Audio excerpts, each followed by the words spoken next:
Welcome to Smackdown Live, ladies and gentlemen. Sorry, I had to do it. You already know what the title is. You already see the picture. But before we get to that, which is going to be the end of this review, I gotta go through everything else. Let's open with the ending of the show. AJ Styles versus Dean Ambrose with Baron Corbin and The Miz on commentary. Well, The Miz was first on commentary with Maurice. I say this and I mean it. Miz is one of the best talkers. I don't know why that he doesn't do part-time work, maybe on NXT or maybe 205 Live along with Austin Aries and Corey Graves, because he talks so well. I would love to see him just take a little time off and actually work. Hell, let him do freaking commentary on Raw. I know he's not supposed to be there. He's a SmackDown guy, but we need better commentary team on Raw because it sucks so bad. I'm talking about you, Michael Cole. I hate you. You suck. You botch your words too much. You talk too much. And you look stupid when you botch. I think he just needs to be retired. Anyway, what did we get? We got more about Baron Corbin and The Miz than the AJ Styles and Dean Ambrose match. I think that was a big mistake. You want to try and make something special between Dean Ambrose and AJ Styles. It was a great match, but the emphasis was not on them. The emphasis was on Baron Corbin and on The Miz and Morgan. Baron Corbin handled himself pretty damn well on commentary. Admittedly, he needs work. I'm not going to say he did 100% a good job. And I know Morgan will see it to a certain extent because he does love Baron Corbin. I do love Baron Corbin myself. And it's obvious that he can get there. It's just at this moment in time, he's more of a Teddy Roosevelt. Speak softly and carry a big freaking stick. That's how he was. He'd rather do things with action than words. But in wrestling, you need to have some words to go with the action. Do believe he will get there. I do believe with some work he'll get there. Another year or two, if he continues working on his talking, he'll get there. And what did we get? We got the win for AJ Styles because of interference. We got Baron Corbin nailing The Miz and Baron Corbin nailing, well, he nailed pretty much everybody except for AJ Styles. It was fine. I'm alright with that because this is supposed to be building to Elimination Chamber. They want to make Baron Corbin a threat, and I don't have a problem with that. Next, James Ellsworth with Carmella. Now he's saying, this is my boo. I said it before and I'll say it again. Ah! I'm blind! My gosh, he looks terrible in those clothes. I went blind for a few seconds and going, ah! Please, no more. The brightness is killing my eyes. I'll say this. They're a good team. And the WWE seems to think that having them as a team is the best thing for Carmella, which I said so many times. Carmella works better after and before and during a partner's interaction. She works great with a partner who talks before her. She works great with a partner who talks after her. And she works great with a partner when she's talking with them. She just is better with a partner. And that's the reason why she's doing all this jobbing. Well, she's not jobbing. She's basically jobbing out jobbers. And this time we got a blue-haired girl. Don't remember her name. I don't think I'm going to be remembering these women's name unless it's someone special. Because as far as I'm concerned, they're not meant to be there long. They're local talent that's given this shot. That's the way it goes. It's not always fair, but this is the way it is. Unless the WWE really thinks they got something, then they'll throw to the NXT. But as it stands, this is what you get. I'm alright with it. Now here's something that was weird. How can I describe this? I mean, we got a nice video segment from the American Alpha saying we want challengers. No one's come to us in a month, which no one has much in the last couple of weeks. But what exactly do we get in this situation? We got the Usos, Vaudevillains, Ascension, the odd couple of Rhino and Heath Slater all come to the ring, start beating the crap out of each other. Now, I thought when they went to commercial that they were going to do, what, a 5-way or 6-way tag match? No. I'm actually glad what they did. They did not actually go for a huge tag match. They actually maintained the fighting. And I felt that was the best thing they could have done. They did not settle it. They just brought in a whole bunch of refs to try and break everybody up. American Alpha and Heath Slater and Rhino were in the ring. But there's no clear #1 contender. Which I'm glad to see. If they had done this stupid match and American Alpha was sitting at commentary, I wouldn't give a damn. But because they had this fight, it led all the way into the next segment past the commercial, and they continued to fight until they cleared out the ring with these two, which probably it might be it. I was fine with it. It was nice to see something different. Kalisto versus Dolph Ziggler. I was actually let down. Wanna know why? Because Apollo Crews... how can I describe this? I don't want to see Apollo Crews anymore.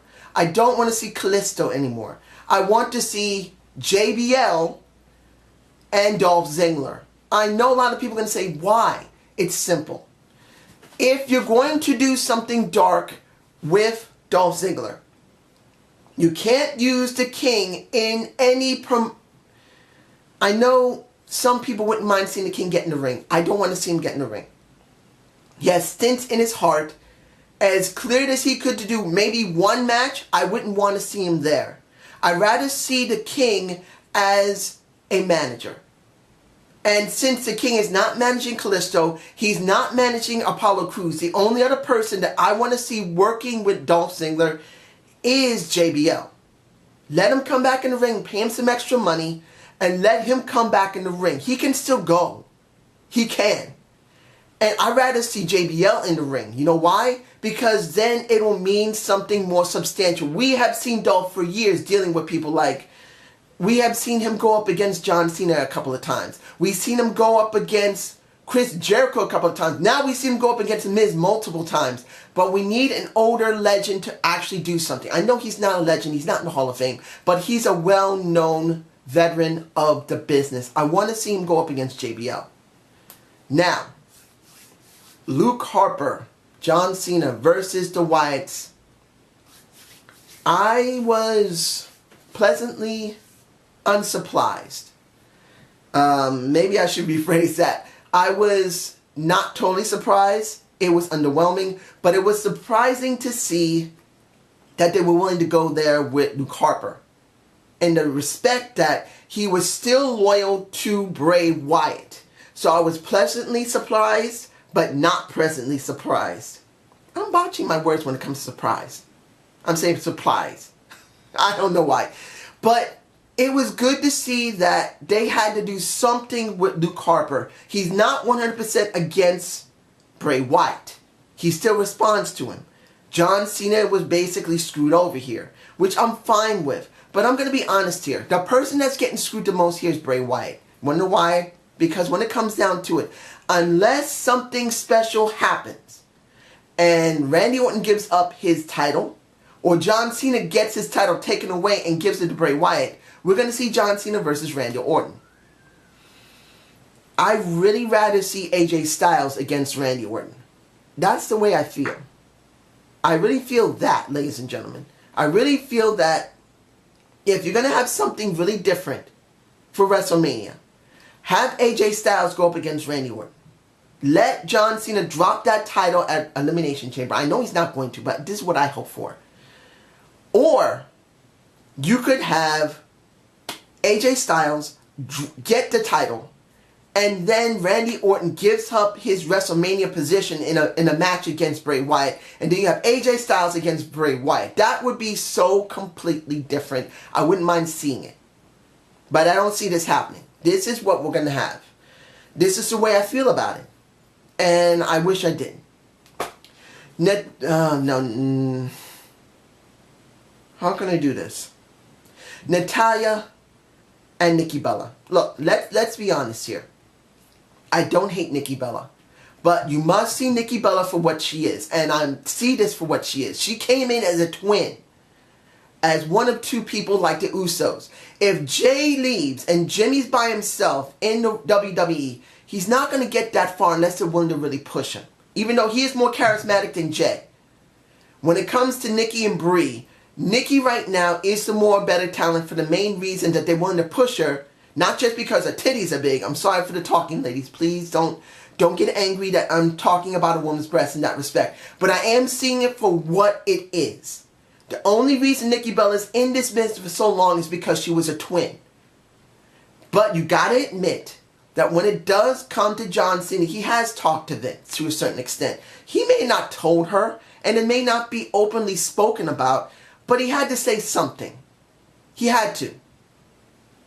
I'm not saying she hasn't done things on her own, but this is a man who has been on the top of the company for many years, and Vince, I'm sure, had to say, so John, do you think Nikki or Nicole has something extra? He says, yeah, I know she has something extra. I work with her all the time. She's in great shape. She does work hard. He had to say at least that.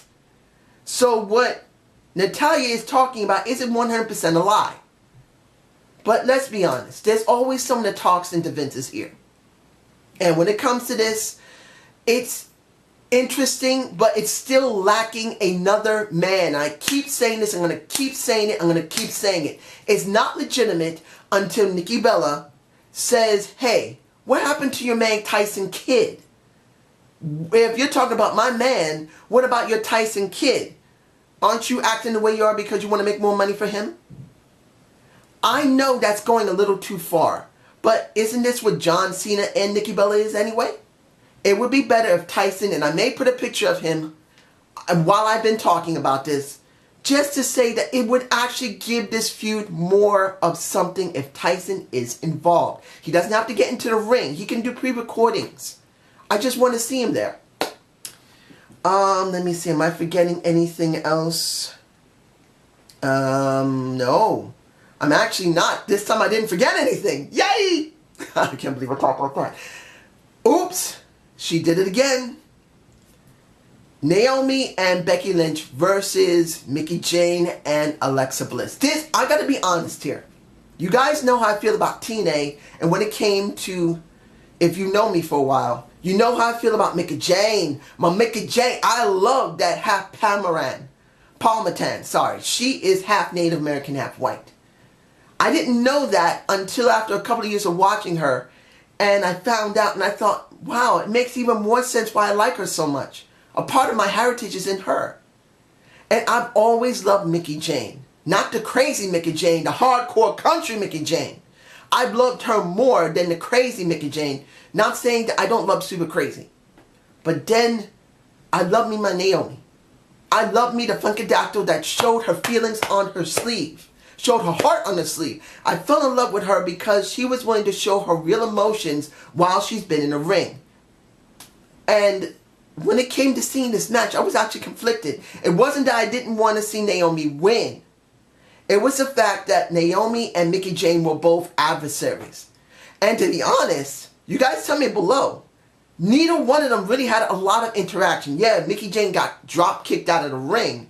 And Naomi got a little banged up because of Mickie Jane kicking her and punching her. But they really did not have full interaction. Now, I don't think that's because neither one of them like each other. That just didn't happen because of how the storylines have been going. Because of Becky and Mickie and Naomi and Alexa. But I felt conflicted. I won't lie. I said, I'm like, no. I want to see both these girls on the same team. I want to see hardcore country glow. I know that sounds terrible. I couldn't think of anything else. I love these two so much. But Mickie Jane, and I got to make this clear. Mickie Jane has been a multiple-time champ in WWE. And she's been a multiple-time champ in TNA. And in another promotion. I think a few others. But Naomi has not. And I have to admit this. When Royal Rumble kickoff show came on. And you know what I said in my pre-show review. I couldn't stand that the show was 2 hours long. The kickoff show was freaking 2 hours. Full of freaking filler. But guess what? that filler had a 6-woman tag and Naomi won against Alexa Bliss. And I found out when they were showing SmackDown, I said, what the fuck? I actually had to go and pull something up as SmackDown went to commercial just to watch it in segments during the show. I watched 2 things at the same time during the commercial so I can find out what happened to Naomi, and she performed great. I am so happy, and I'm so angry I didn't notice. Ugh! I was angry that I didn't know that there was a match with her in it. And that just makes me even more angrier that they didn't put a SmackDown match on the show other than John Cena and AJ Styles. As you know, that's what I said. But when I watched this match, I felt, please, don't let her job. If someone has to be pinned on her side, let it be Becky Lynch. But oh my, I screamed. I was in shock. What? I saw my Naomi pin Alexa Bliss, not on the kickoff show, but on SmackDown. I said this before, and I say this to Nicole Beth. Sweetie, I'm saying this to Nicole Beth, I'm saying this to Brittany Johnson, and I'm saying this to anyone else who loves them and Naomi. Our girl did it again. She got another win. So this time around, maybe finally, maybe it's because Marine 5 is about to come out, or it has come out. I haven't checked to see if it's out yet. But if Marine 5 is supposed to come out, this has to coincide with her being on the Marine 5 because she has a part in it. This has to be because of it. It makes perfect sense why they held off on it. Doesn't mean I like it. Not saying that she wasn't probably actually... Maybe she was actually hurt. But if they did this at this time because her movie is coming out with The Miz, it makes some sense. Now, the question is, will she win Elimination Chamber? They got to have the match Elimination Chamber. It's got to happen. I don't know.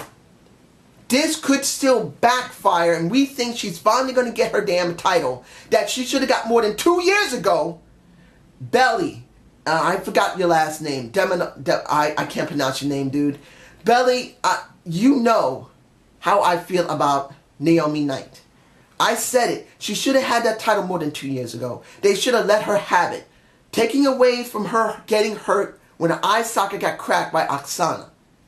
Taking away after that when something should have happened and they just dropped it when it came to her and Paige. This has to happen this year. It's her time. I'm not going to go any farther with this. The show was pretty good, but Naomi winning made it for me. Just my point of view. You guys tell me below. I hope you enjoyed the Zane view. Please give me a comment below. And let's hope so much that Naomi wins Elimination Chamber. And better yet, keeps winning for the next 2 weeks so she does not end up being a weakling. Have a good day. Have a good night. Peace!